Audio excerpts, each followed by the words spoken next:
Então, com a graça de Deus, em nome de Jesus, vamos passar aqui um estudo que vai ser de cunho mais histórico. O título é o testemunho que Bates nos deixa a favor da temperança. Eu gosto muito das histórias da igreja, a história dos pioneiros do meio adventista.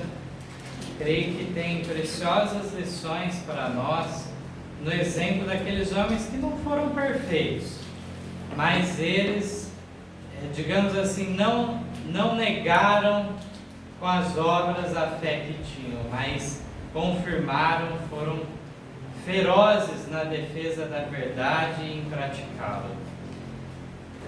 Antes de entrarmos então na história dele, eu gostaria de trazer alguns textos bíblicos falando da preocupação que Deus tem com a nossa saúde. O primeiro texto bem conhecido está em Romanos, capítulo 12, verso 1. Um outro ponto que poderíamos destacar, inclusive nas Escrituras, é o que falamos nesta manhã já sobre João Batista, uma figura que desde o ventre de sua mãe já foi separado por Deus, foi dada certas orientações para ela em relação ao que comer, o que beber ou o que rejeitar, no caso, e foi muito importante isso já como preparativo. E depois ele teve a sua vida mais ligado à natureza. Vimos a preocupação dele não estar no vestuário suntuoso, se aparecer como um mestre e assim por diante. Vemos também a parte da alimentação dele, que era uma alimentação puramente vegetariana e composto de coisas simples. A alfarroba, que para nós é cara, se nós formos pegar o pó dela, né? As pessoas usam na culinária, para eles era uma vagem lá, muito comum que os pobres se alimentavam grandemente da alfarroba lá naquela região do Oriente Médio. Assim como também fala do mel, né? Algo que ele conseguiu, mel silvestre, nos lugares em que ele habitava. Mas aqui trazendo então o conselho de Paulo para nós em Romanos 12:1 declara: rogo-vos, pois, irmãos, pela compaixão de Deus, que apresenteis os vossos corpos em sacrifício vivo, santo e agradável a Deus, que é o vosso culto racional. Então, se nós formos ver na história da igreja cristã, à medida que ela foi se envolvendo em apostasia, ela foi aceitando muito da filosofia grega, uma filosofia pagã, que fazia certas separações da parte do corpo e da alma, como que o corpo não tivesse valor nenhum, tudo que importasse fosse a alma. E até hoje essa influência chega a nós. Pessoas dizendo que religião não tem a ver com nada físico, com alimentação, com nada disso. Só a preocupação da religião é o quê? Que a salvação da alma. Mas tudo está o quê? Relacionado, interligado. Por isso que Deus se preocupa com isso. Ainda que Paulo em outro local, por exemplo, ele fala que o exercício corpóreo, a pessoa que quer se adestrar nessa parte, seja algo de pouco valor, tendo em vista que nós temos o quê? Um tempo de vida aí passageiro, né? Curto. Por um lado existe esse aspecto, mas pelo outro nós devemos ter o quê? Qualidade de vida, devemos ter saúde, para bem o que? Servirmos a Deus. E aqui é justamente o que Paulo fala. Ele não fala de uma preocupação de Deus apenas com a nossa alma, mas com o nosso corpo, e devemos apresentar ele o que? Vivo, santo e agradável a Deus. Esse vai ser o nosso sacrifício. Vamos para o texto seguinte, em 1 Coríntios 6:19.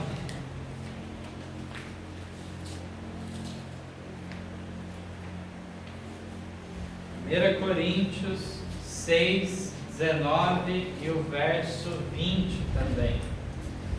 Diz assim: ou não sabeis que o vosso corpo é o templo do Espírito Santo que habita em vós, proveniente de Deus, e que não sois de vós mesmos? Porque fostes comprados por bom preço. Glorificai, pois, a Deus no vosso corpo e no vosso espírito, os quais pertencem a Deus. Então aqui vemos que não somos proprietários sequer desse corpo terreno que nós temos, e neste corpo deve habitar o Espírito Santo. Para isso não devemos fazer nada que venha a destruí-lo, venha a causar dano, porque o que afeta o corpo, a mente se ressente. O que afeta a mente, o corpo se ressente. Assim é que ocorre. Então aqui nós vemos que fomos comprados. Nós sabemos que somos de Deus por criação e somos mais uma vez comprados por redenção através do sangue de Cristo em nosso favor. O texto a seguir agora está em 1 Tessalonicenses, no capítulo 5, verso 23.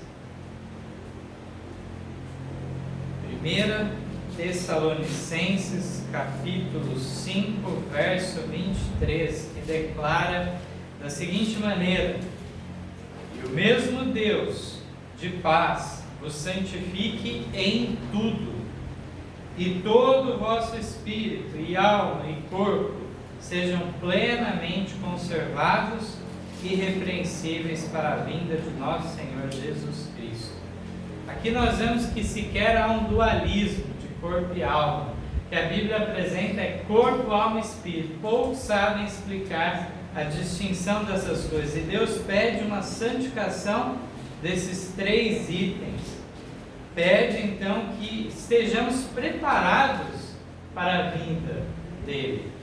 E nós vemos então que essa relação desses três itens soma o todo do ser humano, de modo que nós temos a parte física, a parte mental, a parte do fôlego de vida que vem da parte de Deus, que quando morremos, diz que o espírito, o fôlego de vida, volta para Deus. Não que seja um ente consciente, nada disso, mas mostra que toda a vida que existe, não só dos homens, mas também dos animais, assim está lá em Gênesis, que é chamado que eles são também almas.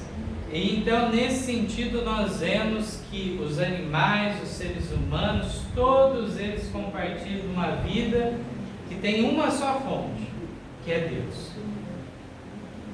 Vamos em 1 Coríntios, de volta, no capítulo 10, verso 31. 1 Coríntios 10, 31, texto bem conhecido também.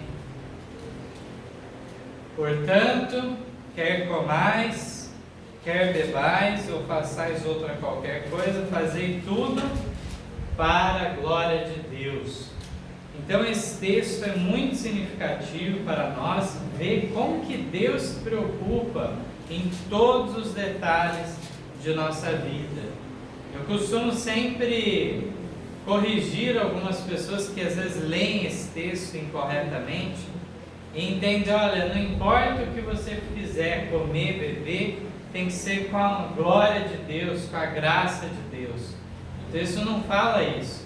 Você tendo a graça, você pode fazer o que for. O texto fala que tudo que fizermos tem que ser com o objetivo então de glorificar e dar bom testemunho em relação a Deus que servirmos, e não demonstrarmos glutonaria, falta de domínio próprio e assim por diante, né? Vemos agora aqui um último texto nas Escrituras, no finalzinho da Bíblia, no terceira carta de João, pertinho já de Judas e Apocalipse, né? Lá uma carta bem curtinha, de um capítulo só, né? 3 João, capítulo 1, verso 1 e 2. Aqui a carta era dirigida a uma pessoa específica, a um líder de uma igreja local. E João declara assim: o presbítero ao amado Gaio, a quem em verdade eu amo. Amado, desejo que te vá bem em todas as coisas e que tenha saúde, assim como bem vai a tua alma. Então, João se preocupou que não só na parte espiritual aquele amado Gaio avançasse, mas que também ele cuidasse de sua saúde, para as coisas estarem em harmonia. Se preocupou com isso, assim como nós vemos nas cartas de Paulo, até recomendação médica, digamos assim, da parte de Paulo para Timóteo, devido a algumas enfermidades que Timóteo tinha no estômago. Então nós vemos um quadro de uma escritura sagrada nos atestando que Deus se preocupa sim com a nossa saúde. Vamos agora entrar então nessa parte histórica maravilhosa e vamos conhecer um pouco sobre essa figura do século XIX. José Bates era um ex-capitão de navio, homem singular em vários aspectos, que antes de conhecer o sábado, ele já lutava pela temperança. Foi um pioneiro dos adventistas crentes no sábado do 7º dia.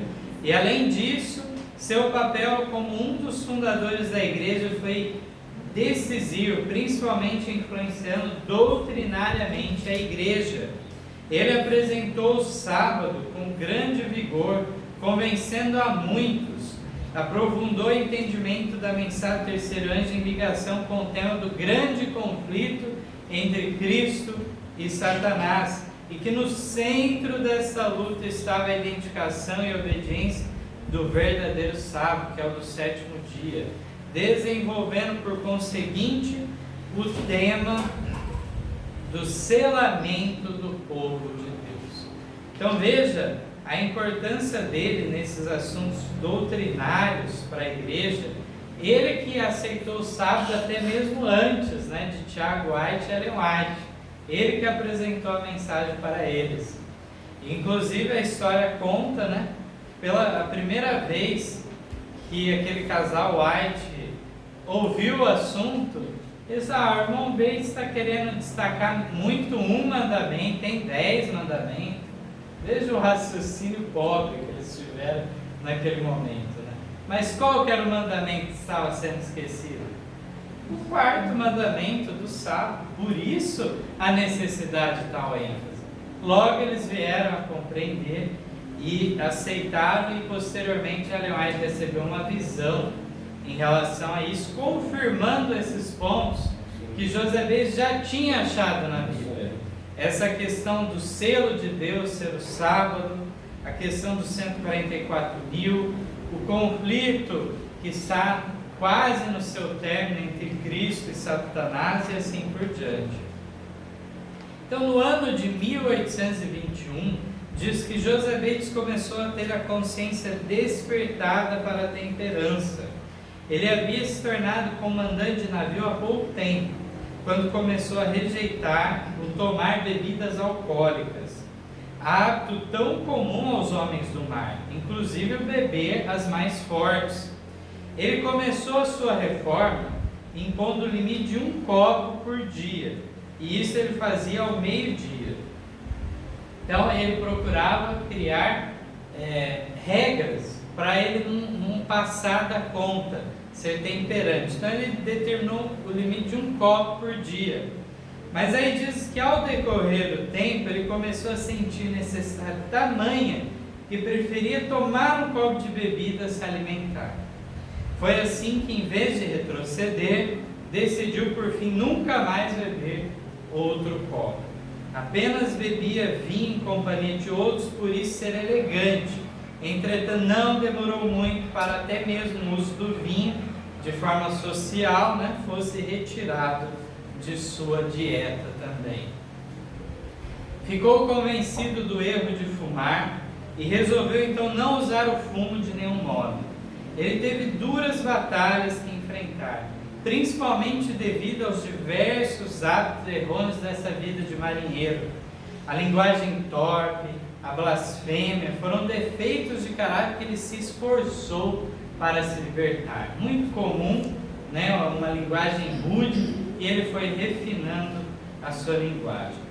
Já no ano de 1838, se convenceu dos efeitos nocivos do chá e café, levando tanto ele como a esposa a suprimir tais itens da mesa.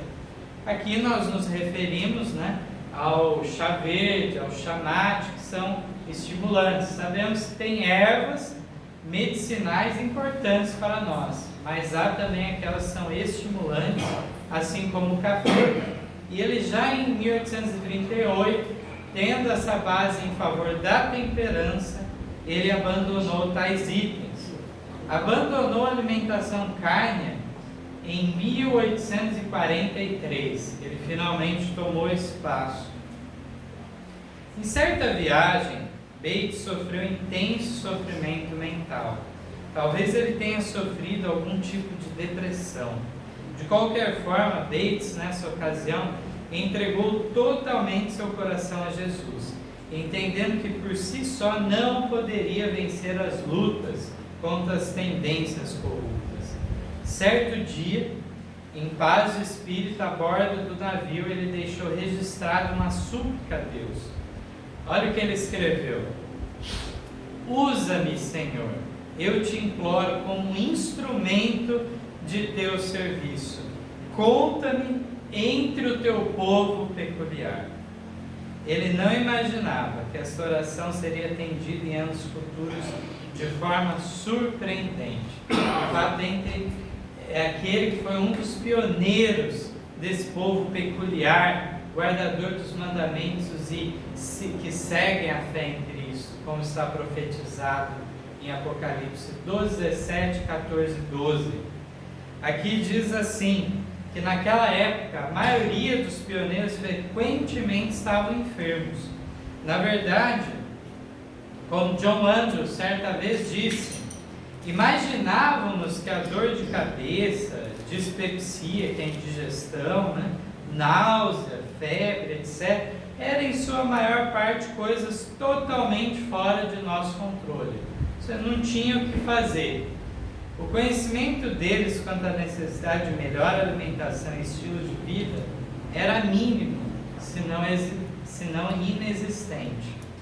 Então, quando nós vemos esse quadro, hoje nós somos privilegiados de até mesmo as pedras clamarem em relação a isso.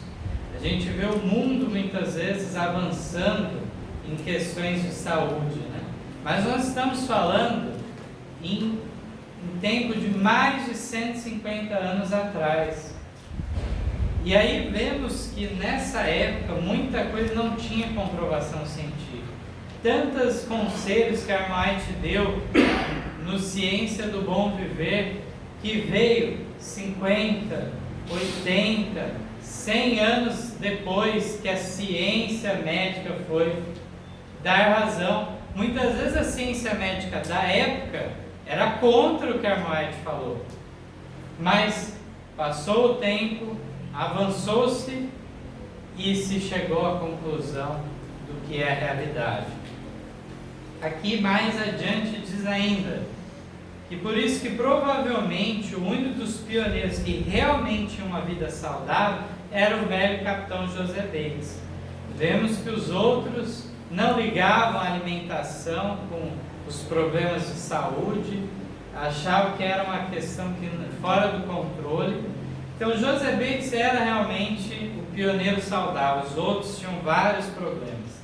Ele deixara já de comer alimentos carnes, manteiga, gordura, queijo e bolos substanciosos muito açucarados. Dele é dito que ficou doente apenas poucos dias na vida toda, além da sua breve enfermidade final. Apesar de que soubesse muito bem o motivo de ter saúde, Bates preferiu testemunhar pelo exemplo, quase sempre. Pouco ele disse a respeito de seu regime alimentar em público, até que a luz finalmente raiou aquele movimento em 1863, quando Ellen White recebeu uma visão sobre a reforma de saúde. Após isso, passou ele a falar mais livremente sobre o assunto. Diz assim que no ano anterior à sua morte, ainda desfrutava uma condição de saúde invejável. Inclusive, neste ano, um ano antes de sua morte, ele assistiu um congresso relativo ao tema da reforma de saúde que foi feito na cidade de Battle Creek. Enquanto discutia seu assunto, de repente alguém se lembrou e exclamou: onde está o pastor Bates? Ele é a pessoa que precisamos ouvir a respeito desse assunto. O idoso capitão estava sentado no fundo da igreja. Chamaram-no para o culto e o estimado irmão, com 79 anos de idade, mas ainda perfeitamente ereto e caminhando rapidamente até a plataforma. Diz aqui então que ele relembrou suas experiências do passado e o resultado do abandono de um hábito nocivo após o outro, até que estivesse livre de qualquer hábito que soubesse que era prejudicial. Testemunhou também estar totalmente livre de dores e mal-estar. J.O. Corliss, presente nessa reunião, deu o seguinte testemunho acerca de Bates. Ele ficou em pé como uma estátua de mármore e se movimentava com a leveza de um garoto. O auditório ficou tão eletrizado diante da eloquência do idoso senhor que por um momento só se ouviam sonoros améns. Se nota, em suma, que apesar de que ele tivesse muito a falar sobre seus padrões e estilos de vida, falou muito pouco, mas fez algo melhor.